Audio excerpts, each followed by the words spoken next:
guys, I'm so glad you're here with me on the KCS blog, where we talk about all things photography, design, and occasional lifestyle posts. But today is not occasionally. Today is all about design. And so I want to give you guys just a few tips on how to get your living room space to feel homey, to feel finished, and to not break the bank, because it's not about how expensive your stuff is, it's about how it comes together. So stay tuned as we go through the 5 things that I think every living room should have in order to feel complete.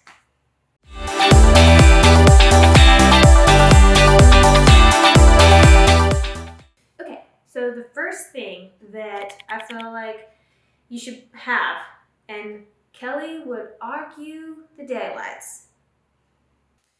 Kelly would argue with me so hard on this, but I feel like you need a couple pillows, okay? So having pillows means, yeah, I thought a little bit about it, and I didn't just pull out a big seat in the room. And to be honest, your pillows, they don't even have to go with the furniture. I can't believe I just said that. No, I have pillows here on this couch because I have not bought any pillows specifically for this space yet. I'm waiting to find them. I'll cover that in point number 5. But until then, they're here. They kind of just add an extra dimension to the sofa so that it's not just a seat. It's kind of something to look at least. So pillows, I feel like, are important. Now, when you do look for pillows, try to find mixes of pillows that combine solids and pattern.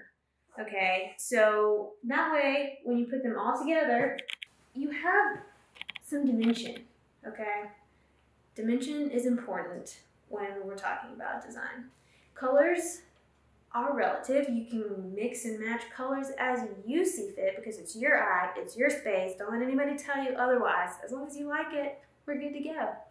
Now, if you are just dead set on having a rule to your pillows, think about analogous color schemes, which means colors that fall beside each other on the color wheel. So reds and oranges, blues and greens, my personal favorite combo, yellows and greens.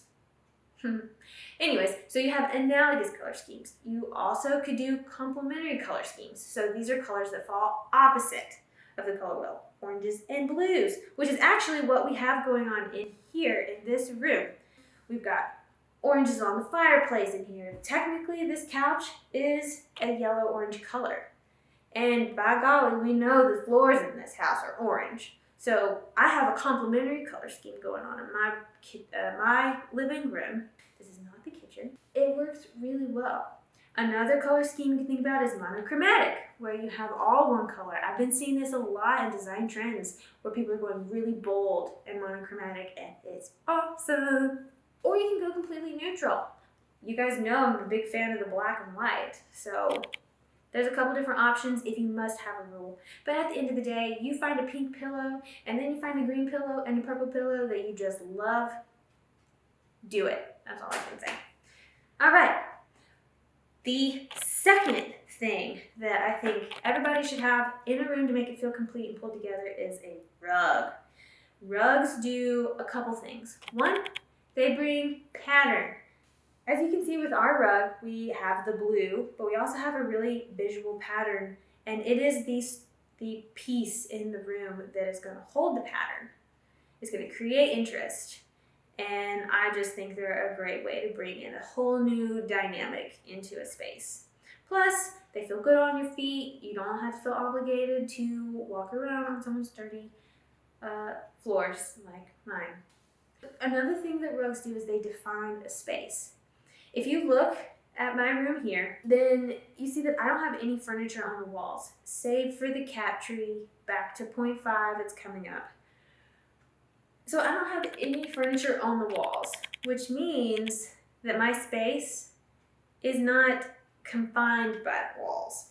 Instead, I use the rug to kind of say, this inner area is the sitting area, and it lets us have a walking space to the right through that pathway without all the furniture crowding into it.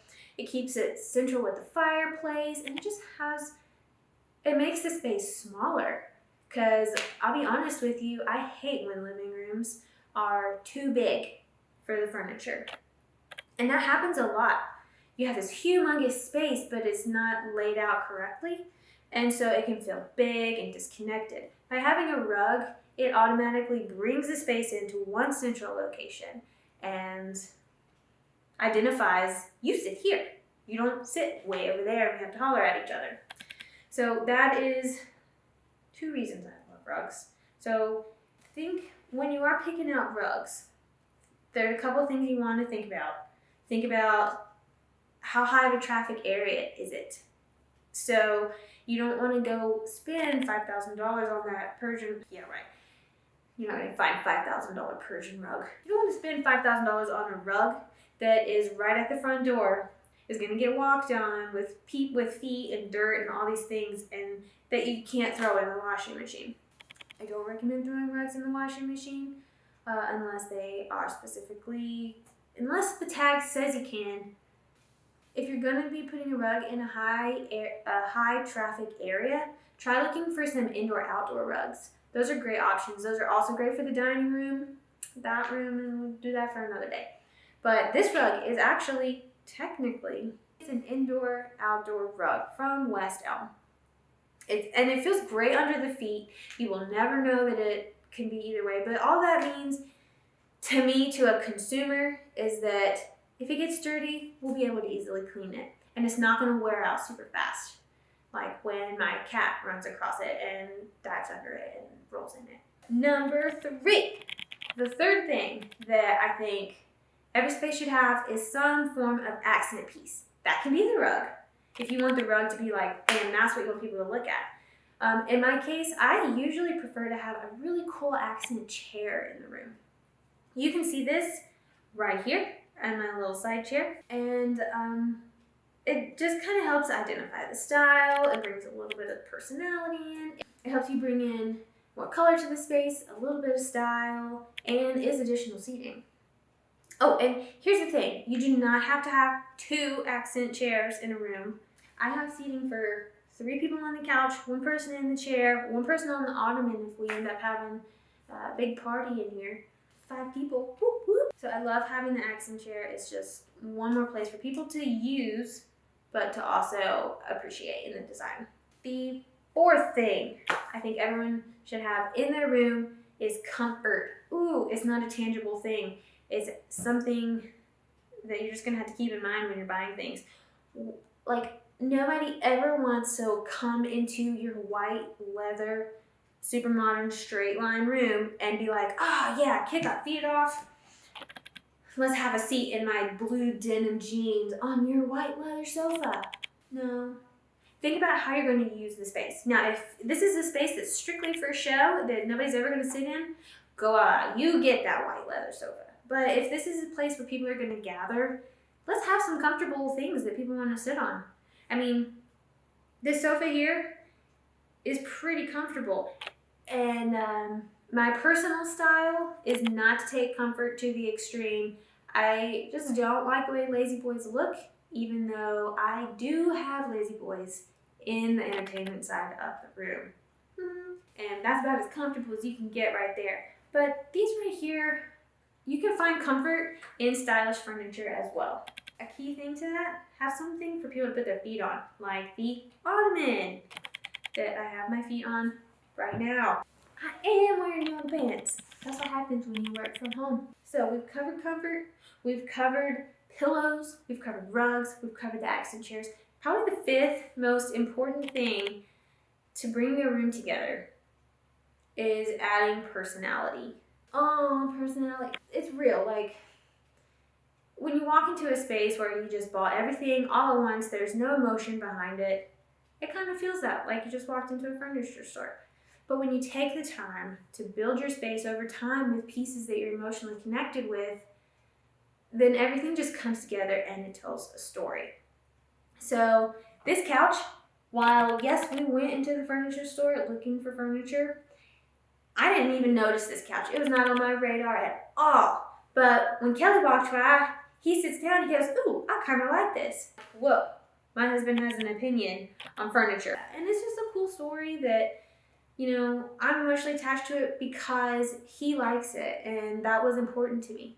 And so here we are sitting on this really comfy couch that we got at World Market. Can't complain about it at all. Another way that I've brought personality into this room so far is by just putting a few knickknacks from our life story up onto the mantle. So my grandma gave me the pottery with the cactus, Christmas cactus. It's a McCoy, and I find it really valuable because it's from her, like as part of her passion. So that little guy's in there.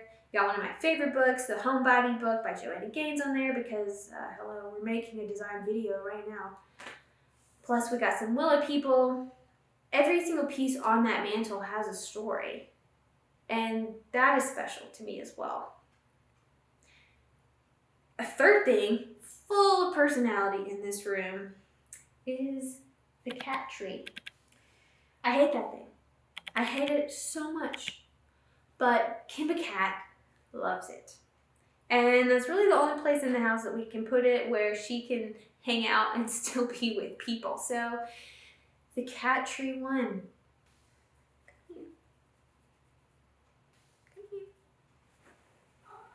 Come here.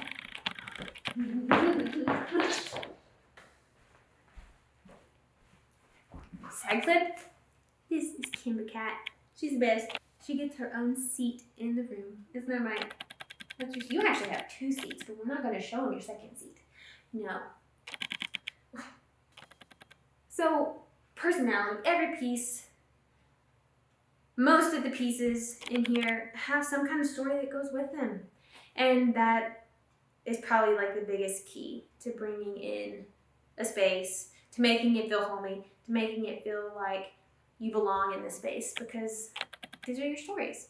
So if you are just kind of getting started redoing your living room, first off, hit me up if you need any suggestions or help. I got plenty to give, but take your time. Find the pieces that speak to you, because they'll probably come together just fine.